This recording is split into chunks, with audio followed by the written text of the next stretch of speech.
When you spoke at that Doge subcommittee on Wednesday, you referenced the breakup between Musk and the GOP over the budget bill. I'm curious what song you would want to have played, but we can save that for another time. But were you aware a more seismic separation was incoming? And I'm curious your reaction to it when it happened. Yeah, well, I think many of us are, have a certain amount of delight in the breakup of this bromance, not just because we're seeing the breakup of ages, but also because it has really important implications for the American people. And these two men have terrorized the American people for the last 3.5 months, whether it was Musk's totally scam artist effort of Doge, which shattered thousands of lives and dismantled agencies and let children starve across the world, or it's Donald Trump's completely lawless execution in Project 2025 in the way that it's shattering everything from due process to the separation of powers. But I think it was very obvious starting around Sunday or Monday that something big was going down between Musk and Trump, because Musk started tweeting and, was pretty much out of control for days trying to take down the reconciliation bill. And this is Donald Trump's signature legislation for his first term. So we knew something was brewing. How'd your Republican colleagues react to the public spectacle? It's interesting. They seem lost in the wilderness right now.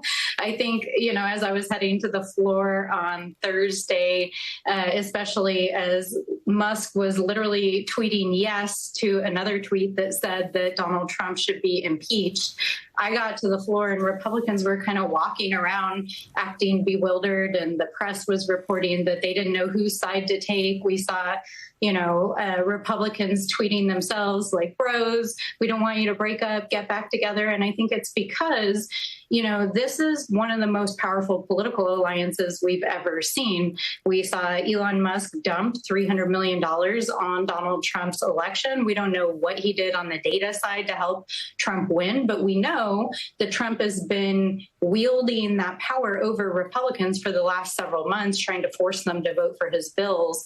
And now they don't know whose side to take. There's a new report which says Doge fired too many people, and the Trump administration officials are racing to fix the mistake. And one day after you said Musk had not testified before Congress, your GOP colleagues again blocked Democrats' attempt to subpoena Musk by delaying a vote because more Democrats were present at the time. Let's watch this. For those of you watching at home, the Republicans are not in the room, so they're trying to find their members so that they can... You are not recognized, Ms. Stansbury. Thank you. You can be quiet now. Neither are any of your members because they're not in the room. Is the only reason we can't take a vote is because y'all were about to lose it? How much taxpayer money are Republicans wasting while delaying this vote to subpoena? That's not a legitimate point of inquiry. It's very legitimate to the American people. Thank you. It's not. Very legitimate not to recognized. the American people. So given the rift, do you see a scenario where Musk might voluntarily come in to talk to Democrats? About the Doge cuts, perhaps, and maybe do it on the sidelines? I don't know. These are highly unpredictable men, both Trump and Musk. And let us not forget that just a week and a half ago, the New York Times broke a story that Musk was potentially using a lot of drugs while on the campaign trail and potentially while he was a special government employee. And if you look at his behavior, even while he was tweeting the last few days, it's very erratic. So I don't know. I don't think we can pin anything on either of these guys at this moment in terms of reliability. But I do know that Musk broke the law, shattered lives, dismantled agencies, stole our data, and broke the law. And we're going to hold him accountable. Now, the beautiful thing about living in a democracy is that you get to vote for and support whatever candidates you like. So if Musk decides he wants to embrace the Democrats, that's on him. But at the end of the day, we're still going to hold him accountable for what he did. So the Washington Post is pointing out that Musk's business empire is built on $38 billion in taxpayer funds, and he has benefited greatly from Democrat-led administrations. And one Musk advisor told NBC News money once earmarked for Trump's use is gone, adding Musk will support Democrats if needed. So do you expect Musk to be more congenial, at least, to Democrats going forward? I think what is obvious is that we have an individual who's the wealthiest man on earth, and he is trying to wield his wealth to get more wealth and to have power. And so Do I think that he will try to use his wealth to continue to have power and make more money? Yes. And if that means he supports one candidate versus another or one party versus another, I mean, this is exactly the kind of corruption that the American people are sick of. And that is why I hear every single day that we have to get big money out of politics, because this is what's corrupting our system. Look, the CBO says that about 11 million people are going to lose health care coverage if Trump's billionaire tax cut bill passes in its current form, with an additional 4 million people losing health insurance when Obamacare subsidies are not extended.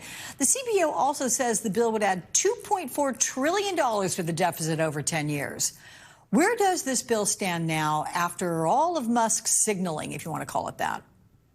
Yeah, I mean, I think much of what we're watching closely is what the Republicans are going to do next. And I think the mass confusion over this bromance breakup is really at the heart of that question, because in the wake of Elon Musk's tweets, all these Republicans that sold their soul to vote for this bill 2 weeks ago are suddenly saying, oh, I didn't read the bill. I didn't know it actually increased the deficit. Some of them who did vote for it were like, I told you so, guys. We never should have voted for this.